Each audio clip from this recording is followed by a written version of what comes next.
Greetings guys, here we go, video 2. So we're going to be talking about parent functions. One of them is going to be the function y equals e to the x. And you might be saying, what is e? Well, e is a number. E is almost 3. It is. It's 2.718281828. Round it off, it's almost 3. It's closer to 3 than it is 2. But it actually lives on your calculator. Right next to the log button on your calculator, you will see a button that says ln. ln is logus naturalis, which is the Greek way to say natural log. What's that? Natural log is when you take a logarithm and its base is the number 2.718281828. Now, here's the thing with this. I had you guys graph a bunch of exponential functions for me, and I had you graph a bunch of logarithmic functions for me. Because I wanted you to see that no matter what you do to them, they all pretty much have the same type of look. For example, if I was going to graph any exponential function, I would know that there's going to be a horizontal asymptote. 1 unit away from that asymptote, there will be a dot. And then most graphs do this. That's what they look like. Guess what? This is exactly what y equals e to the x looks like. So this is going to be my first parent function. Because e is a number, it is located right above the ln button. You'll see e to the power. And if you take e to the first, you will get 2.718281828. It'll keep going. This is a number that you will see a whole lot of in calculus. And the number e, and you go, why do they call it e? Well, why do they call pi 3.14? Why do they call I the square root of -1? Well, e actually was discovered by a mathematician named Euler. E-U-L-E-R.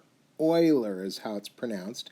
So he thought highly of himself and called the number after himself, called it E. So what I need you guys to get out of this, just to get started here, is that this is one of our parent functions. This is what it will look like when we graph it, and we can shift it up, down, right, left, and we can flip it, just like we can with excuse me, every function that we have. So I think that's a first for me, sneezing on a video. All right, so anyway, one of our functions that we're going to use for a parent function is y equals e to the x. That's exponential. And then this guy, like I said, if you have a log with a base value of e, we don't write it like this. This is not something we do. We call it ln. We call it natural log. There is a button on your calculator for that. But here we go. What does this look like? What does y equals ln x look like? Well, it's got a vertical asymptote, just like every log graph does. And then 1 unit away from the asymptote, there's this locator point, this dot that all the graphs have. And then it looks like any other log function. It does that, where it becomes asymptotic, vertical asymptote, and then it slowly builds to the right. So here we go. This guy is our logarithmic parent function we're going to use. This is our exponential parent function we are going to use. And we are going to do some shifting and flipping. So if you haven't guessed, here is your assignment for this. I have 15 problems. It says, sketch each graph based on its parent function, mark the asymptote, locator point, and state the domain and range. So we have done similar stuff to this. Oh, and by the way, pause it, take a picture of it. Those are your 15 practice problems. Then here is your answer key with domains and ranges. So I want to make sure that you follow my pattern here. You'll notice I have marked the asymptote on every one of these graphs. I have marked the locator point, which is going to be like this guy has a locator point. This guy's got a locator point. This guy's got a locator point. I will talk about that when we go over the graphing. But if your graph isn't matching mine, something's amiss. Figure out what it is. And once again, domain and range, we're going to be using interval notation, which is the parentheses with different infinities or numerical values. Remember, these functions, this parent right here and this parent right here, they have asymptotes. And Mom always said, you don't use brackets on an asymptotic function. Everything you do for domain and range will be parentheses. So let's begin. Let's start playing around with these. Oh, by the way, you could pause that, take a picture of it. You have your answer key. All right, let's play. First things first, they're going to give me something like this. I'm going to start with e.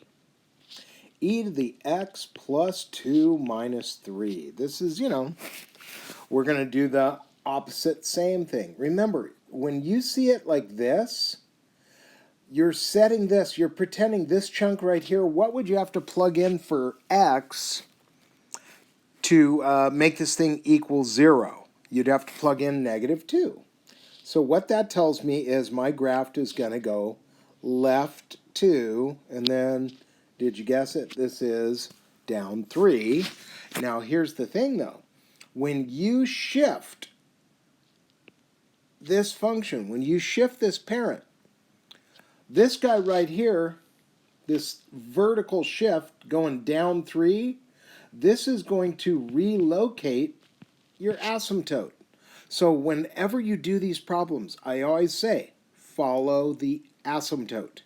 So it's like you took this function and you went 1, 2, 3 units down. So guess what? Your asymptote is no longer on the x-axis. It's 3 units down. So I call that moving it so that you drop the floor on this function.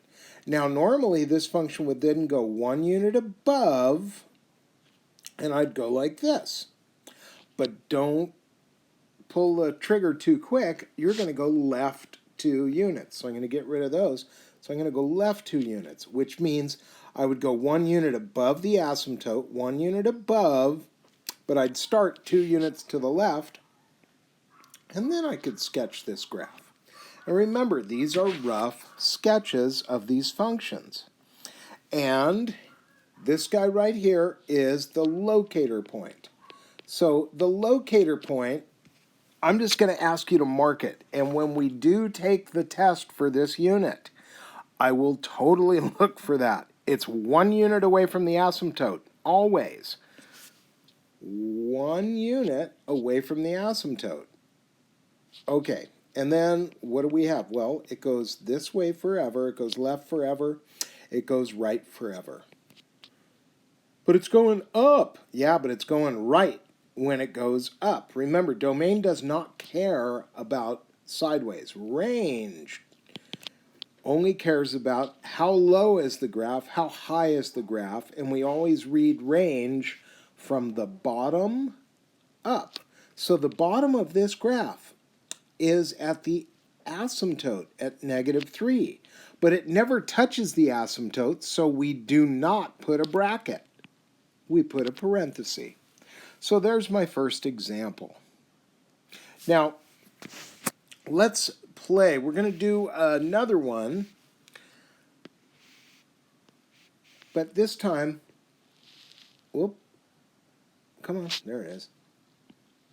This time when we do it, I'm going to graph this guy. We'll do y equals e to the x plus 2. Now, I took away one of the moves. Which move did I take away? Did I take away the sideways move, or did I take away the up-down move? And when it comes to the e function, if I wanted to, I could write that in if it helps your brain see it better. And I go, oh, it still went up 2. So now I'm taking the asymptote and I'm shifting it up 2 units.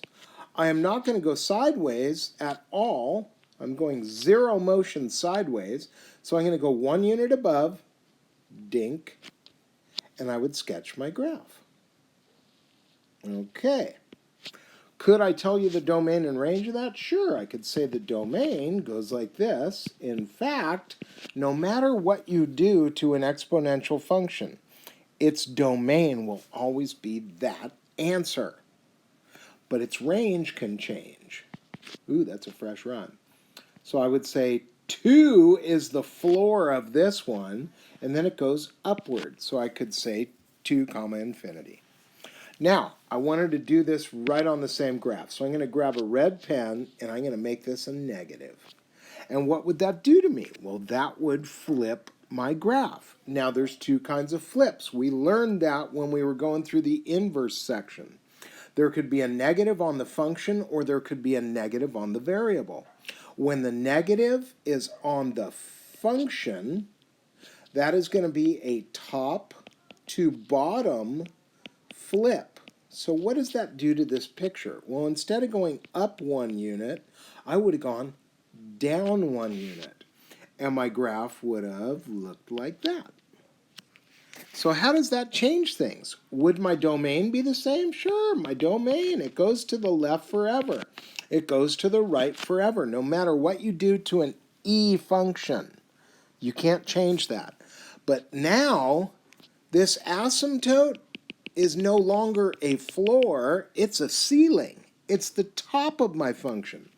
So think of it as a floor or a ceiling, because now the range goes from negative infinity, it goes from its lowest to its highest point of 2. I wanted to make sure I did a direct comparison for that function.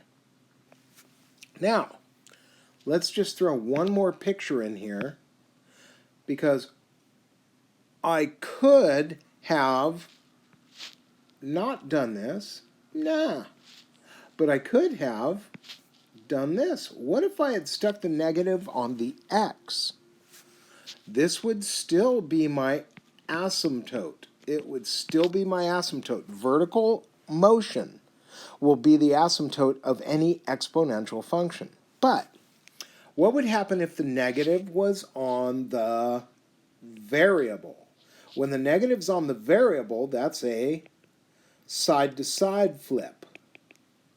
So what it does then, instead of going 1 unit this way and doing that, no, we're not doing that. We would do 1 unit above the asymptote, but the sideways motion would have rotated it over that way. Now take a look at the blue graph. It has the same domain and range answer as which one? The black graph or the red graph? The blue graph has the same exact domain and range as the black graph. So when we start messing with parent functions, we did this at the very beginning. It was the very first lesson I put on YouTube for you guys. Well, guess what? Now we're going to see how this just keeps growing and keeps building, keeps moving. I'm going to get a black pen again. Thank you. And then we're going to try another e function. But let's try a little function notation. We'll go f of x equals e to the 4 minus x. How about plus 1. Now, I know this is kind of backwards. This is kind of wacky. But do you see that the negative is on the x? The negative is on the variable. I say negative on the variable means it's going to be a sideways flip. And think about it. What would I have to plug into x to make that say 0? I would have to plug in 4. So don't be fooled. That does not mean go 4 to the left. But it's negative x. No. 4 would be the number you'd plug in to make that thing say 0. So that means this graph is going to go 4 units to the right. 4. It's this little negative is going to affect the flip. But what about the floor or the ceiling? What about the asymptote? Well, that's still this guy over here. This would move my graph up 1 unit. So I go up 1 unit. That's going to be my new asymptote. I could call it a floor for this function because this function is not getting flipped downward. I'm going to start at the asymptote, count 1 unit up from there, and that's my locator point. Now, the normal function would go like this. That's what the normal function would look like, but I have been flipped, so I'm going to do it again in blue. What the heck? So the new function would be this one instead. I'm going to get rid of this guide graph. That's my final answer. It goes that way forever. No matter what I do to this function, it will have a domain from negative infinity to infinity. How about the range on this one, though? Go lowest to highest. Lowest would be 1. But it's an asymptote, so don't put a bracket. It's not a bracket. Whoa, I don't know what that was. I'm going to get rid of it. Don't put a bracket. 1 is the lowest, and then it goes upward forever. Okay, so when it comes to parent function graphing, from day 1, every graph obeys the same rules of motion, but depending on who's negative, what's being done to it, it can get a little bit confusing. Please don't rush it.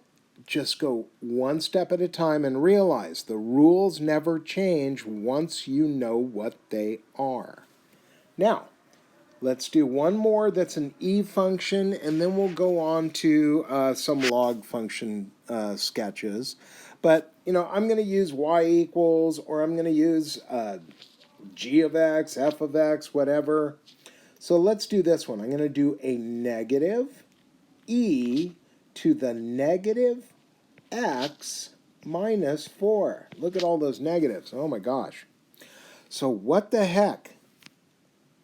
Remember, I could say plus 0 right here if I wanted to. So I'm not moving sideways at all. This guy is still my vertical motion, so this guy is going to control my location of the asymptote. And I'm going to have a double flip. This one right here is going to make it flip from top to bottom. And this one right here is going to make it flip sideways. So a double flip might sound, oh, that's horrible. Actually, a double flip works in our favor because it doesn't matter which one you do first, you will still end up in the exact same location. So let's graph this thing. And you know what? I'm going to grab a black pen. So when I graph it. So here, I'm going to graph it. Come on, straighten out. Won't straighten out? No? Okay, you know what? Maybe it's because I'm going over a page. Here, I'll do it right here. Let's see. Straighten up. Perfect. Over here. Boom. Okay. This guy goes down 4 units. This is my new asymptote.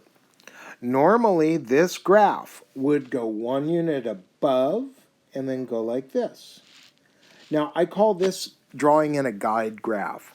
When you guys do the practice problems, you might want to use a pencil and a pen because you can then erase the guides. Now, I'm going to use that as my guide so I can visualize things, but here's my first move. I'm going to do it in blue. I'm going to make this graph flip down. I'm going to use this first. So if I go down one, instead of going up 1 unit, I would have gone down 1 unit. My graph would have done this. Then I'm going to get a different color pen. How about green? I'm going to say, okay, what would this have done? This would have made it cause to go sideways. So I already flipped it down. So now if I flip it sideways, it would go like that. So the green graph is my final answer. So the green picture is my final answer.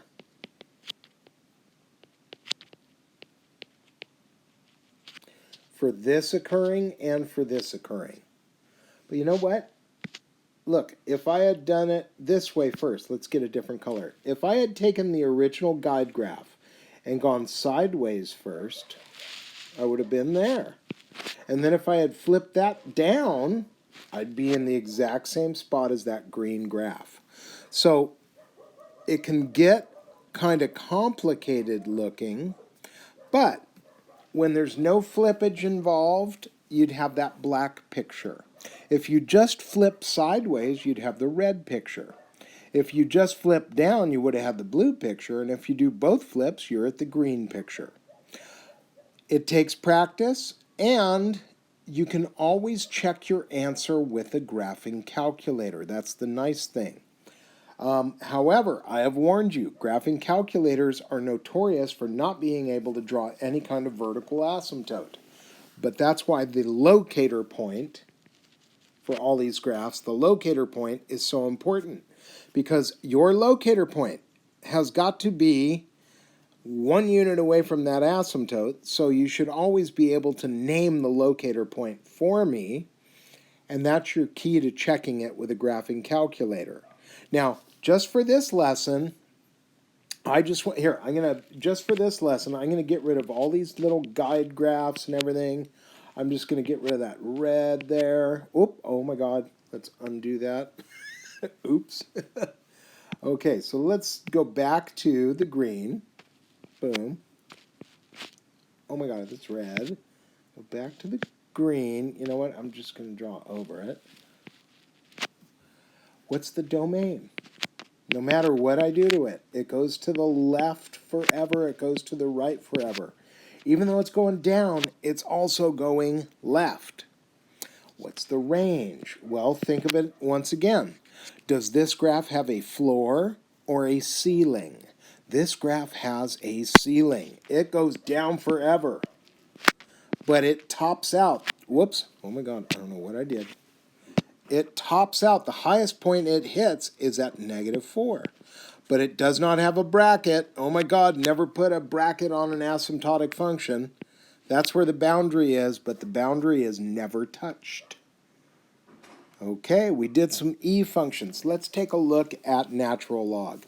And natural log is the same as this stuff. So what was my natural log graph again? Well, the parent function, the parent, was this guy, y equals natural log of x. And, come on, it has a wall. It does not have a floor or a ceiling. The natural log function has a wall. And normally it goes 1 unit away from that wall. That would be the locator point. And it goes like this. So just for kicks, let's just play with a couple flips before we do anything else. If I wanted to put a negative on the function, that means it's going to flip top to bottom. So top to bottom, this would be the flip. Oh my gosh, I could draw a little better than that. That was a little wobbly. But that would be that type of flip. That is a top to bottom flip. What if I had instead had a negative on the letter? Well, if it was a negative on the letter, it would have flipped it sideways. It would have gone over here. But if I had both of these negatives, oh my gosh, well, let me do this. Hang on. It would have been here. Now, it's kind of a cool looking design, but blue, that would be just a top to bottom flip. Red, that would be if it was just a sideways flip. Green would indicate both of these flips are occurring. So once again, when you flip one of these functions, this guy has a vertical asymptote, so everything goes around that. Just like over here, oh, I erased it. I did. You had a similar design to look at. So let's go here. Let's just play with a couple. Y equals, I'm just going to do a straightforward natural log x plus 2. But I'm going to make it negative. So what kind of flip did I just put on this thing? Did I put a top to bottom flip? Or did I put a sideways flip? This guy is a top to bottom flip. So let's see what he looks like. First things first. This you would set equal to 0 in your mind. What would x have to be to make it equal 0? It would have to be negative 2. Now think about it. You're going to go sideways negative 2, which means you are moving the wall. These do not have floors or ceilings. Natural logs, the asymptote is vertical, so think of it like you're moving the wall to the left or the right. So I just moved the wall to the left. Now, 1 unit away from that wall would be right here, dot, and then this would be the normal graph coming up like this. This would be the normal version of it, but I've been flipped top to bottom. So what does that look like? It looks like this. Let's get rid of our guide graph. Get away. That's my guide graph. I don't want to see that. And that's my final answer. Now, this is a log function. It's a natural log. It's just a log graph with a base of 2.7182818828. We don't want to write that out. So that's why Euler, he started calling this thing E, and then he said, no way, I'm just going to call it natural log, ln, logus naturalis, that's Latin. Well, guess what? No matter what you do to a log, it will have the same exact range every time. But its domain can change. So the domain on this one, think about it. Where's the wall? The wall is at negative 2, and then it goes to the right. Bam, that's your answer. So when it comes to graphing these things, when it's an E function, think of that asymptote as a floor or a ceiling. When it's a natural log function, think of that asymptote as a wall that can go either left or right. Let's play the game again. We're going to dink around with a couple more, and then you know what? You got to get your hands dirty and start working eventually. So this time I'm going to do this. I'm going to say ln of 3 minus x plus 1. Now, normally I think, oh, that's my asymptote. No. That's only your asymptote when it's an E function. This will make me go up 1, but it doesn't control where my asymptote is at all. What would you have to plug in for x to make this say 0? What would the x have to be? It would have to be a 3.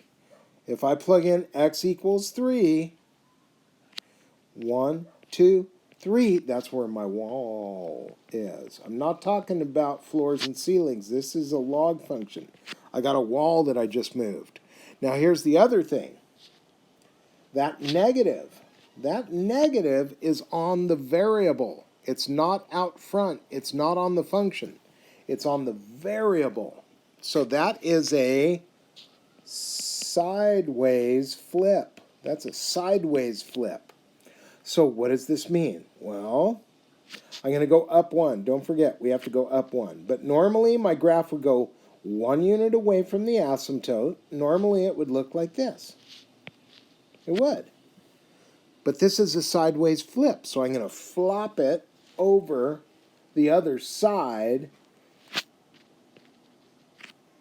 of this asymptote. Let's get rid of the guide graph. This was my guide. I don't want that. There is my final answer. Now, you get much better at this with practice, but you've already done all these moves on different functions. We did this with parabolas, with absolute values. We did it with 1 over x, 1 over x squared. We did it with third power. We have done a lot of this stuff already. Cube root, square root. Now it's time to play with exponential functions and logarithmic functions. But I hope you see that this thing goes up forever, down forever. So no matter what, it will have this range. No matter what I do to this thing, what's going to change is the domain. This guy goes to the left forever, and then it stops at 3. 3 is where the wall is on this function. That's where its domain stops. Let's try another. And remember, you can pause this at any time. You can re-watch this at any time. Let's do one that looks like, I don't know, how about a negative natural log negative x minus 3, something like that. Once again, this is definitely going to move me vertically, down 3, but that is not my asymptote. Remember, when it's a log function, you find your asymptote right here. So if you wanted to, you could think of this as negative x plus nothing minus 3. Don't forget I had a minus out front. There's my problem again. So what's going to happen is my wall is at 0, which means my wall, come on, is right down the middle. And normally this function would go 1 unit to the right, away from the asymptote. But this guy right here, this is when he's going to do his job. He's like, wait, go down 3, then go 1 unit over. Then you could sketch your graph. And then this guy and this guy are now going to kick in. So you know what? Let's color code this. I'm going to do this one blue, and I'm going to do the other one red. And here's what would happen if I did the red action before the blue action. Remember, I already sketched in the way this graph looks if I didn't mess with it. But I'm going to flip this one top to bottom. So top to bottom flip would have made it go like that. Oops, a little wobbly with my hand. And then the blue guy would have said, wait a minute, you're not done yet, because if you were going to flip this sideways, instead of going 1 to the right, I would have gone 1 to the left, and then it would have been this graph. So the final answer would not be this guy. That would be if I didn't do anything to it. It would not be this guy. That's if I flip it down. This blue graph is when I flipped it to the other side. So that would incorporate both movements in this picture. So I'm going to erase all this other stuff so it's not in my face. And I'd say, okay, the blue graph represents what happens after I do this, this first flip, and then I did that second flip. I did both flips.